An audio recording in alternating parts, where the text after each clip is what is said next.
topic is the Urban Journal, and we're talking to the publisher of the Urban Journal, Mr. Sam Latham. And of course, Mr. Latham, we were quite intrigued by the black market here, the African-American market, which is to say that I think you've indicated that it's a $1.6 billion market, and I think you indicated that there were two reasons that most people simply overlook this market, and Sure. one was that they were not aware of it, and another has to do with the lack of education. Let's talk about that from your perspective, and to have you to give us some information as to what you're doing personally to try to help educate people in reference to the existence of this market. Sure. Well, one of the things I do, Dr. Haney, is I conduct classes with my account executives, and to teach them the whole science of marketing, segmentation, and when I say segmentation, meaning that, let's say that I was to talk to Andrew's Cadillac. Okay, we know the profile of a Cadillac purchaser. That is, that he's probably, or he has a household income, or she has a household income of $40,000 a year and up. So that person, that purchaser, might live in Bartow, might live in Green Hills, might live in Brentwood. So smart marketing today say that you have to sell people on terms that they understand. So the way I communicate to Cadillac purchasers in Bartow might be different than how I communicate with that segment that's located in Green Hills. So segmentation becomes very important. So I have to know the profile of the people who live in the tracts that constitute 37218 and 37207, because they have similar demographics or similar purchasing habits and capabilities of the same zip code in 215 are in the Brentwood area.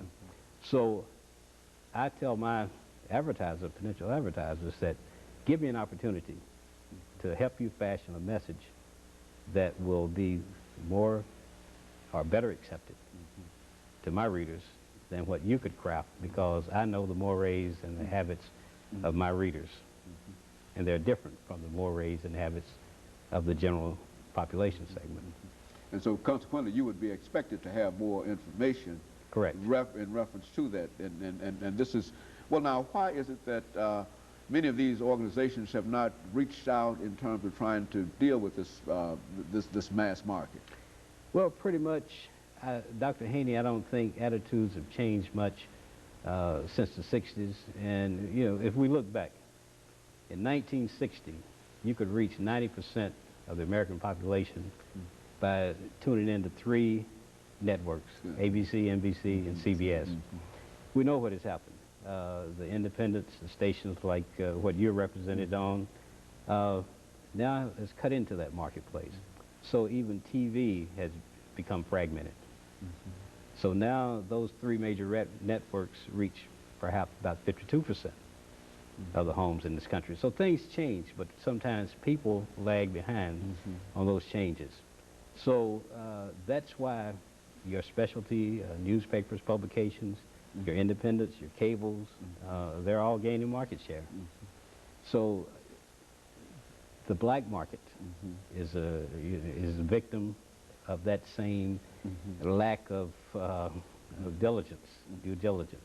So it's a whole question now of market share. It's not how many newspapers you sell, but what percentage of the market that you control, or there you go. that you control. Sure. And segment it, it would allow you to control much more of the market now. Right. Perhaps than you probably could have controlled in the 1960s. Right.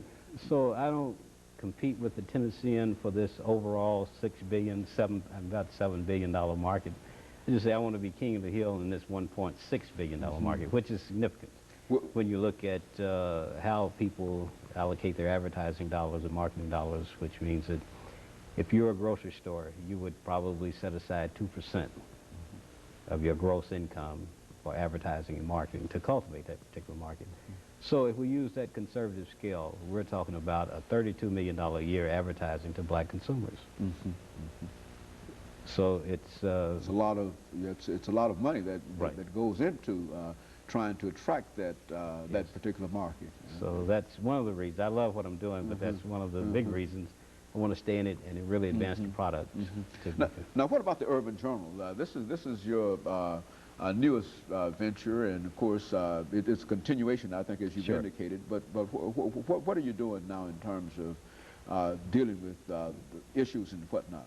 What I've done with the Urban Journal is tried to embody 18 years of experience, what I've learned over the years of how to publish a newspaper, how to better reach my target, and you know, to become more issues oriented. And we've dressed it up a little bit more, invested a little bit more money into the graphics. You can see more color.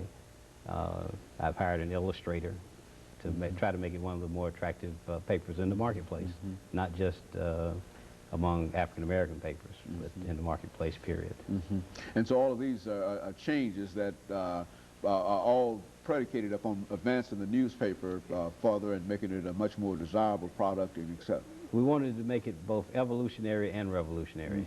Evolutionary in the terms of really building on what we've learned, revolutionary in that we aren't being held to any particular rules. We're just looking at how we can make it better. You know, I think that you've already indicated the absence of one of the major newspapers, one of the major dailies that was in Nashville for quite a while, the Nashville Banner. What impact do you think that that will have upon your ability to be able to create a larger share in the market? It's a tremendous opportunity. And what we're doing, when we say urban, we want to take in the whole inner city, which is an all black. In our last issue, we dealt with the major story was an interview with Mr. Gandhi out of Memphis, and we were dealing with international issues on that. We want to deal with the issues of kids not having anything to do. So it transcends race. We're not ignoring our target, which is perhaps 70% black readership. But that other 30%, I think people who felt or feel abandoned somewhat by the second newspaper in the city. You know, I think that that was a general idea that was passed on to us by people dealing with health earlier. That is, that when we talk about minorities, not only are you talking about a racial minority, there are also cultural minorities and other folks who've been denied and left out and accept. And of course, we're going to take this break. And